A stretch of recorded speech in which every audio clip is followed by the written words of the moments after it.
Hey there, just checking in again. It is Tuesday, March 4th, 2014.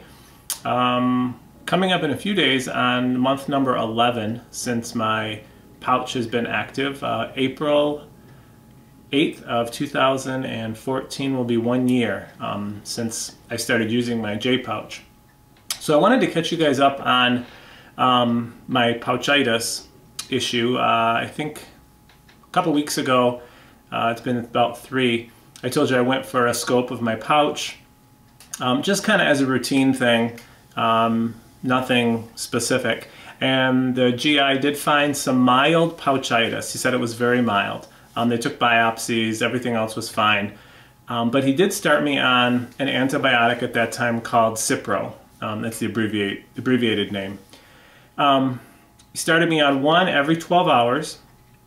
And it's been, I think today is actually 3 weeks since then. So last Tuesday, after 2 weeks on this antibiotic, I called and spoke with his nurse, told her how things were going, and he wants me to stay on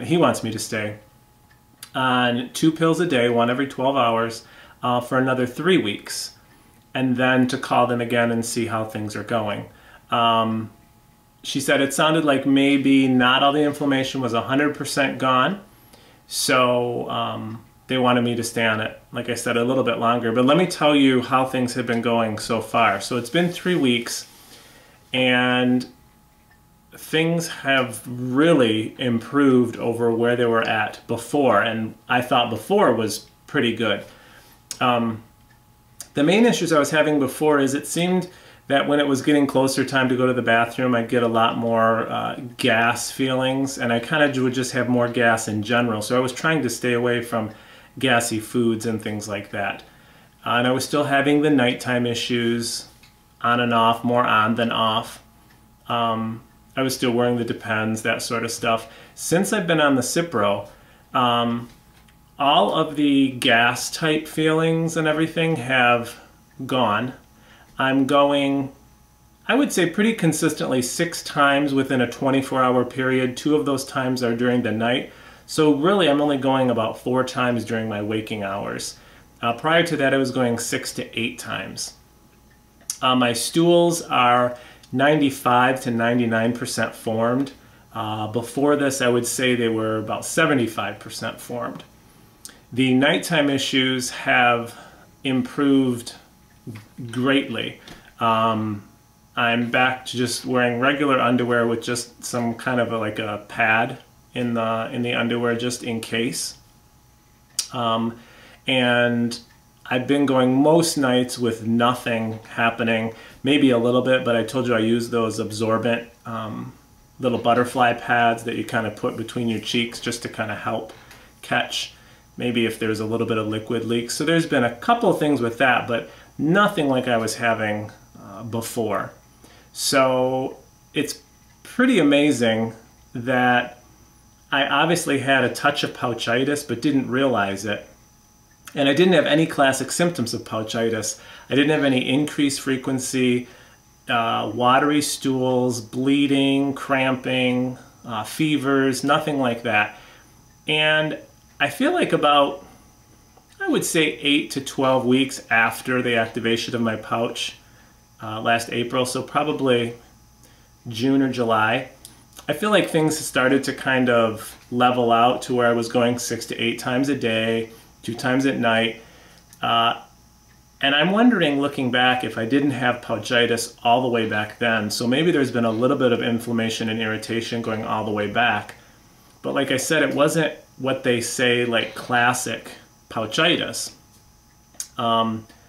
My GI, when I saw him last August, he wanted to do a scope of my pouch because, you know, I was going 6 to 8 times and I was having nighttime issues, and he thought, well, let's just go in and have a look and see what's going on. And I was so paranoid about getting pouchitis. I was taking the probiotic VSL number 3. I was taking that every day, and I thought just the sheer fact of putting a camera inside the pouch, I know it's supposed to be sterile and everything, but I just figured the sheer fact of putting a foreign object inside, I thought, would introduce the possibility of developing pouchitis.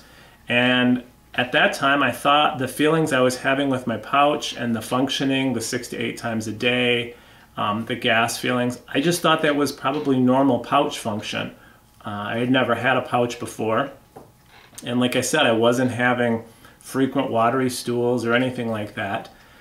I also follow the nurse who works with the surgeon who did the procedures, who made my J pouch. And she follows all of what they call the J pouchers. And she didn't seem to think that anything was going on with pouchitis either. She wasn't recommending or not recommending the scope, because again, that's the GI's call. And it didn't sound like she thought the nighttime issues were related to the pouchitis. She thought, I think it was more related to post-surgery, because she kept telling me people can have these issues, you know, for up to a year afterwards as the body adjusts. But as they say, hindsight's 20/20. So now looking back, I definitely can see where I probably was having pouchitis from early on. Just mild, just a little bit, but enough that it had me going a little bit more often than I probably needed to. It was giving me more gas that I didn't need to have. I've been, in the past 3 weeks, I haven't really been restricting my diet at all. I've had beans, soda, garlic, onions, things that I was really staying away from before, and I probably feel the most normal I've ever felt. Probably going all the way back to before I had the colitis, or early on when I had the colitis, when things were in remission. Basically, like I said, pretty normal, and it's really weird to have, you know, formed bowel movements now. So it's just weird when I think I was living right after the pouch thinking, oh, well, this is good, it's better than it was before, thinking that was normal, and now seeing how much better it could be, just from figuring out that I had a little bit of pouchitis. So my advice for anyone who has the procedure and is dealing with the pouch is probably go ahead, and especially if your GI is recommending it, go ahead and let them get in and take a look if things aren't 100%. Or if you're thinking maybe they should be a little bit more normal.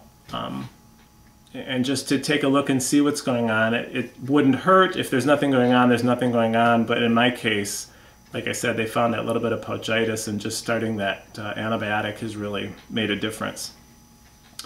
In another 2 weeks, when I call and give them the update, I think the plan is that I'll drop down to 1 Cipro a day. And then apparently they do have some J-pouch people who are on a maintenance dose of the antibiotic every day.